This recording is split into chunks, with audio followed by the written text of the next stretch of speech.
Olá, meus irmãos. Graça e paz da parte de Jesus.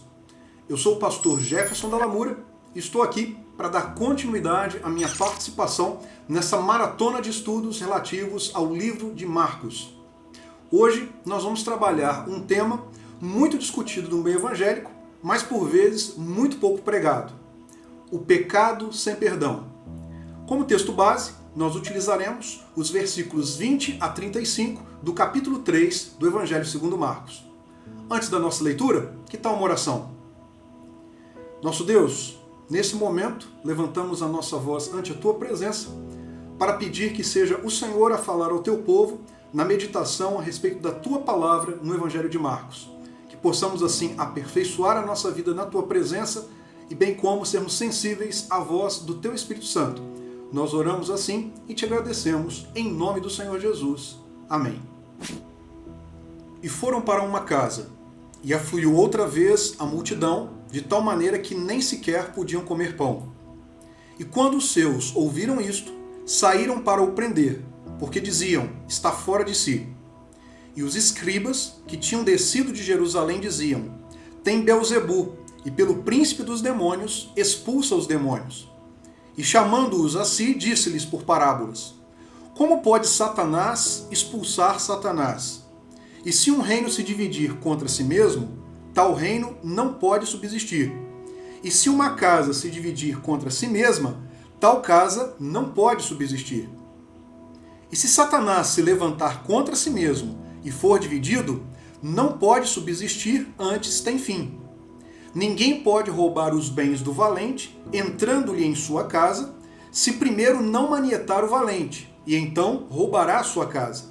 Na verdade vos digo que todos os pecados serão perdoados aos filhos dos homens, e toda a sorte de blasfêmias com que blasfemarem. Qualquer, porém, que blasfemar contra o Espírito Santo, nunca obterá perdão, mas será réu do eterno juízo, porque diziam: tem espírito imundo. Chegaram então seus irmãos e sua mãe, e estando fora, mandaram-no chamar. E a multidão estava assentada ao redor dele, e disseram-lhe: eis que tua mãe e teus irmãos te procuram, e estão lá fora. E ele lhes respondeu, dizendo: quem é minha mãe e meus irmãos? E olhando em redor para os que estavam assentados junto dele, disse: eis aqui minha mãe e meus irmãos. Porquanto qualquer que fizer a vontade de Deus, esse é meu irmão e minha irmã e minha mãe. Marcos, capítulo 3, versículos 20 a 35. Meus irmãos, para tratarmos com propriedade sobre esse tema do pecado sem perdão, eu gostaria de complementar a leitura que acabamos de fazer com a previsão trazida também no Evangelho segundo Mateus, no capítulo de número 12, versículos 22 a 32. Vamos à leitura. Trouxeram-lhe então um endemoniado cego e mudo, e de tal modo o curou que o cego e mudo falava e via. E toda a multidão se admirava e dizia: não é este o filho de Davi? Mas os fariseus, ouvindo isto, diziam: este não expulsa os demônios, senão por Beelzebu, príncipe dos demônios. Jesus, porém, conhecendo os seus pensamentos, disse-lhes: todo o reino dividido contra si mesmo é devastado, e toda a cidade ou casa dividida contra si mesma não subsistirá. E se Satanás expulsa a Satanás, está dividido contra si mesmo. Como subsistirá, pois, o seu reino? E se eu expulso os demônios por Beelzebu, por quem os expulsam então os vossos filhos? Portanto, eles mesmos serão os vossos juízes. Mas, se eu expulso os demônios pelo Espírito de Deus, logo é chegado a vós o reino de Deus. Ou como pode alguém entrar na casa do homem valente e furtar os seus bens, se primeiro não manietar o valente, saqueando então a sua casa? Quem não é comigo é contra mim, e quem comigo não ajunta, espalha. Portanto, eu vos digo: todo o pecado e blasfêmia se perdoará aos homens, mas a blasfêmia contra o Espírito não será perdoada aos homens. E se qualquer disser alguma palavra contra o Filho do Homem, ser-lhe-á perdoado. Mas se alguém falar contra o Espírito Santo, não lhe será perdoado, nem neste século, nem no futuro. Mateus, capítulo 12, versículos 22 a 32. Com base nessas leituras, fica evidente que o pecado sem perdão é o blasfemar contra o Espírito Santo de Deus. Mas o que significa isso? Para compreendermos bem essa questão, precisamos partir do entendimento de que há uma diversidade de pecados contra a pessoa do Espírito Santo, e que dentre estes, somente para a blasfêmia é que não há previsão de perdão. Com base na palavra de Deus, meus irmãos, alguns estudiosos estabelecem um rol de pecados passíveis de serem praticados contra a pessoa do Espírito Santo. Primeiramente, nós teríamos o entristecer o Espírito Santo.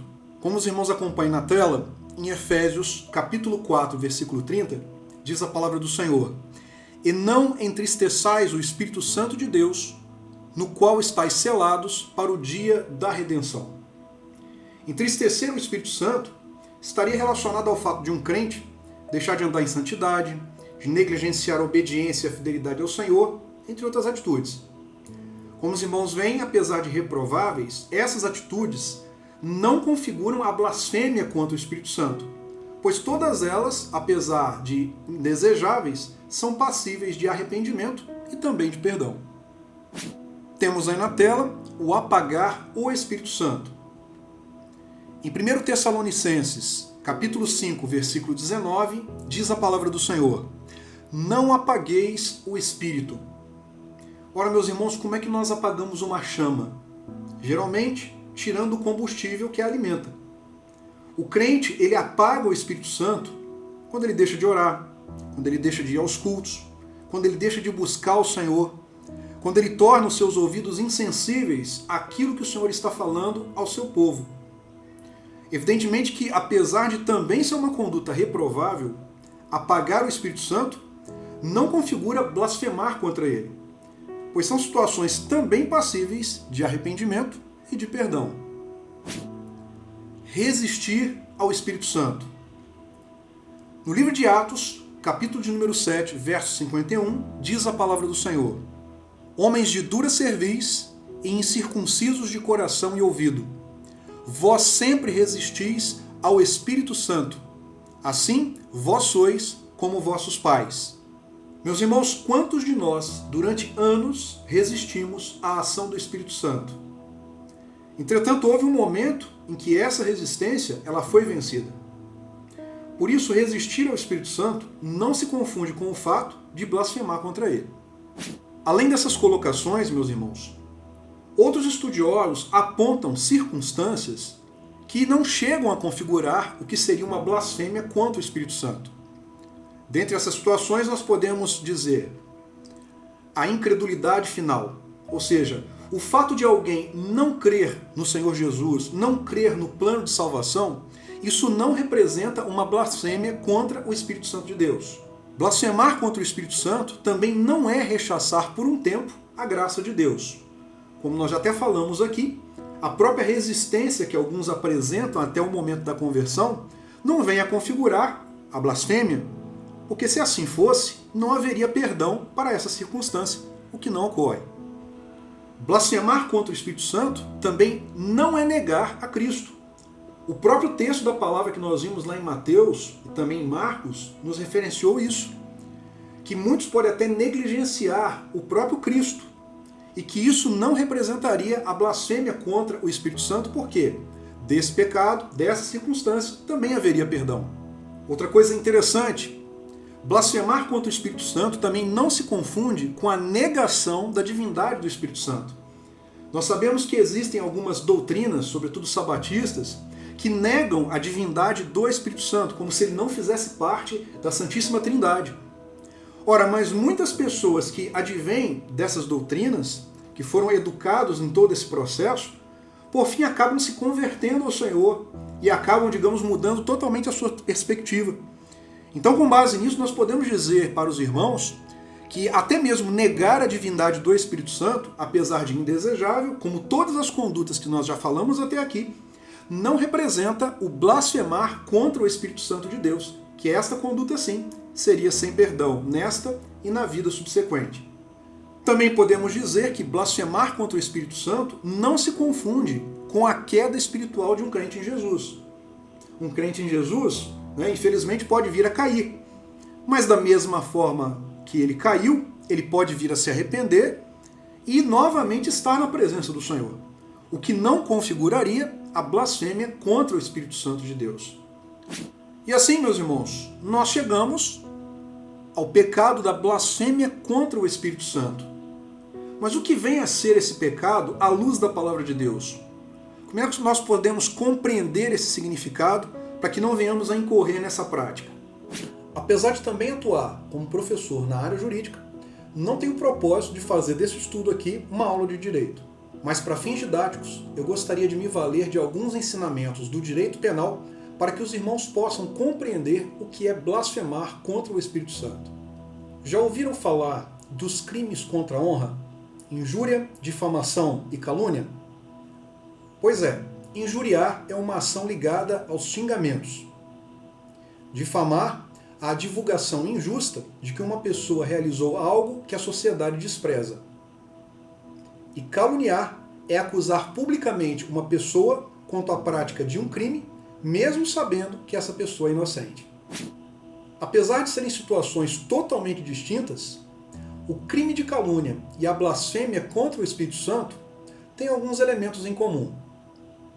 Ambos estão ligados à divulgação de uma informação negativa como se fosse verdadeira, mesmo se sabendo que essa informação é falsa.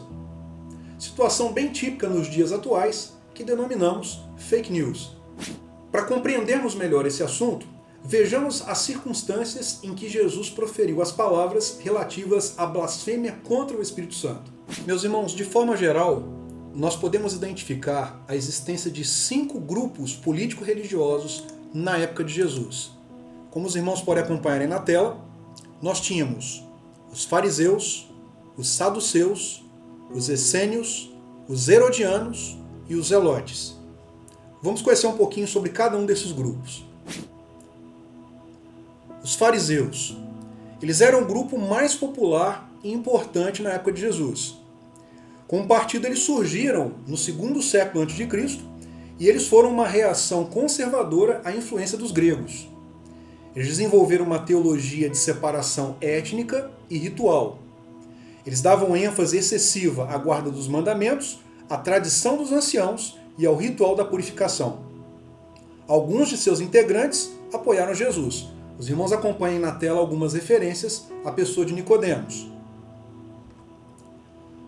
Outros fariseus se tornaram cristãos, como descrito lá em Atos capítulo 15, versículo 5. E muitos deles foram advertidos pelo Senhor Jesus, como descrito em Mateus 23 e Lucas 12, versículo 1. Os saduceus eram os principais opositores dos fariseus.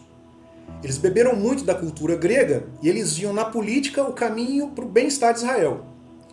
Eles eram associados ao poder, à riqueza, ao sumo sacerdócio e eles aceitavam como inspirado apenas o Pentateuco. Não valorizavam a tradição, nem acreditavam em anjos, demônios e na vida futura.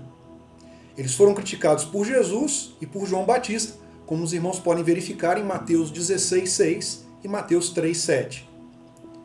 O Senhor Jesus chegou a silenciar esse grupo, como descrito lá em Mateus 22, versículo 34.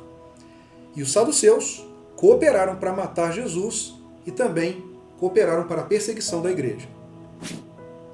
Os zelotes eram os conhecidos nacionalistas radicais, que tinham motivação religiosa.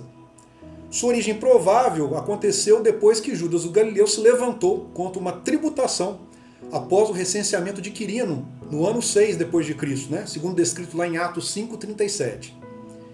Eles tinham crenças parecidas com as dos fariseus, mas eles não aceitavam de espécie alguma de governo sobre eles.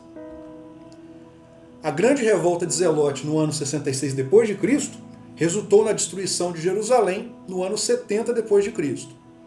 Simão, um dos discípulos de Cristo, foi um zelote, tal como descrito em Lucas, capítulo 6, versículo 15, e em Atos, capítulo 1, versículo 13. E Barrabás, o salteador, era também possivelmente um zelote, tal como descrito em João, capítulo 18, versículo 40. Tínhamos ainda os essênios. Eles levavam as ideias do farisaísmo ao extremo. Eles se vestiam de branco, como os irmãos podem ver aí na tela, e tomavam banhos rituais de imersão diariamente. A maioria não se casava e vivia no deserto. Eles evitavam o comércio, se afastavam dos sacrifícios no templo, possuíam bens em comum, amavam-se uns aos outros, mas eles odiavam quem fosse de fora. Eles rejeitavam a ressurreição do corpo e esperavam um Messias sacerdotal e outro político, que faria uma nova aliança com eles. Provavelmente João Batista teve um contato com essa seita. Por fim, tínhamos ainda os herodianos, que era o grupo mais tardio desses 5 que nós acabamos de mencionar. Pouco se sabe sobre esse grupo, mas além de algumas referências bíblicas negativas, que nós temos lá em Mateus 22:16, Marcos 3:6, 12:13 e em Marcos 8:15, como os irmãos acompanham aí na tela. Eles tinham uma estreita relação com os saduceus e com o sinédrio. Aparentemente eles eram galileus e eles desejavam ver descendentes de Herodes governando a Palestina, ao invés de estrangeiros ou do próprio Messias e seus seguidores. No Velho Testamento, quando uma pessoa pecava por ignorância, essa pessoa trazia uma oferta e a situação era resolvida. Mas quem pecava deliberadamente não alcançava o perdão. Nesse contexto, a blasfêmia contra Deus era considerado um pecado capital, ou seja, sujeito à pena de morte. Vejam o texto de Números, capítulo 15, versículos 29 a 31. Para o natural dos filhos de Israel e para o estrangeiro que no meio deles peregrina, uma mesma lei vos será para aquele que pecar por ignorância. Mas a pessoa que fizer alguma coisa temerariamente, quer seja dos naturais, quer dos estrangeiros, injuria ao Senhor.